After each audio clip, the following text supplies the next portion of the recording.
چھوڑا نہیں گیروں نے کوئی ناووں کو دشنان، چھوٹی نہیں اپنوں سے کوئی طرز ملامت۔ بینکوٹ ہال میں اندھیری شام اس پل خوب روشن تھی۔ موسیقی، کہکے، رنگ، اسٹیج پہ دولہا دلہن کے ساتھ رش لگا تھا۔ تصویریں اتروائی جا رہی تھیں، group photo, happy endings, fairy tales. دوسری جانب کھانا کھل چکا تھا۔ بوفے سٹینڈ کی طرف جانے والوں میں حنین اور سیم بھی تھے۔ حنین ہلکی گلابی لمبی فراک اور چوڑی دار پاجامے میں ملبوس تھی اور سیم کا کرتا شلوار تھا۔ وہ قد میں حنا کے کان تک آتا تھا۔ اس کے ساتھ ساتھ چلتے وہ ذرا آگے نکلنے لگا تو بہن نے کمپٹی کوہنی سے پکڑ کر قریب کیا اور تفشیشی انداز میں گھورا۔ موٹے آلو 1 منٹ، شادی میں کھانے کے 3 اصول ہیں، یاد ہے نا؟ بالکل، وہ مڑا اور اس کو دیکھتے ہوئے انگلیوں پہ گنوانے لگا۔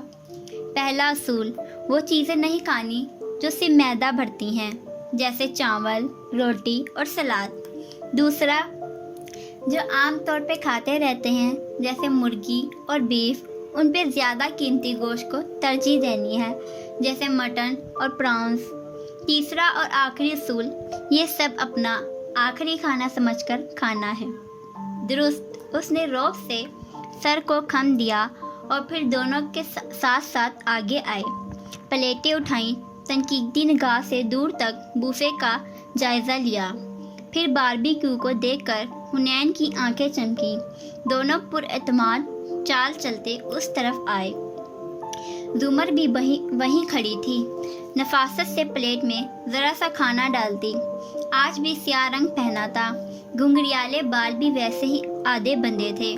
حنین اسے نظر انداز کر کے اپنی پلیٹ بھرنے لگی۔ زمر نے سر اٹھایا تو وہ ساتھ کھڑی تھی۔ وہ لوگ اکٹھے ہی آئے تھے اور تب سے دونوں کے درمیان کوئی بات نہیں ہوئی تھی۔ زمر ذرا سا مڑی اور میز پہ رکھے مایونیز کے بھرے پیالوں میں سے ایک اٹھا کر حنین کی طرف بڑھایا۔ حنین نے یوں ظاہر کیا جیسے دیکھا ہی نہ ہو۔ کھانا ڈال کر اس میز کی طرف آئی، ایک اور پیالہ اٹھایا اور دوسری طرف مڑ گئی۔ زمر کی مسکراہٹ پھیکی پڑی، پیالہ ہاتھ میں ہی رہ گیا۔ پھپھو، یہ میں لے لوں؟ سیم نے جلدی سے اس کو شرمندگی سے بچایا۔ حنین نے سن لیا تھا مگر سنجیدگی سے پلیٹ میں گریوی ڈالتی رہی۔ چمچ رکھا تو ایک مہندی والے ہاتھ سے اس نے اٹھایا۔ بے اختیار اس کی نگاہیں اٹھیں۔ وہ کرن تھی، کامدار لباس، زیور، میک اپ، ذرا بھری بھری سی، ہنستی مسکراتی۔ ساتھ میں اس کی کوئی کزن بھی تھی، وہ اس سے بات کرتے ہوئے کھانا ڈال رہی تھی۔ حنین کی نگاہ مزید پیچھے گئی۔ قریب ہی ایک میز پہ اس کی ساس تھی، نوکرانی تھی، وہ 2 جڑواں بچے تھے جن کو ہر پارٹی میں رک رک کر جھک جھک کر پیار کر رہا تھا۔ حنین نے بے اختیار مڑ کر زمر کو دیکھا۔ وہ دیکھ چکی تھی اور اب سنجیدگی سے رخ موڑ گئی تھی۔ کتنا تکلیف دہ ہوتا ہے کسی کے پاس وہ دیکھنا جو آپ سے چھینا گیا ہو۔ حنین پیچھے مڑی کے پھپھو کے ہاتھ سے مایونیز کا پیالہ تھام لی، مگر وہ اب سیم کے پاس تھا۔ اب دیر ہو چکی تھی۔ حماد، اس نے نام کی پکار پڑتی سنی تو ادھر ادھر دیکھا۔ وہ اپنی ماں کی میز پہ جھک کر کسی سے مل رہا تھا، گلاسز لگائے ہوئے، اچھی شکل کا تھا، مگر اس وقت وہ اسے زہر لگ رہا تھا۔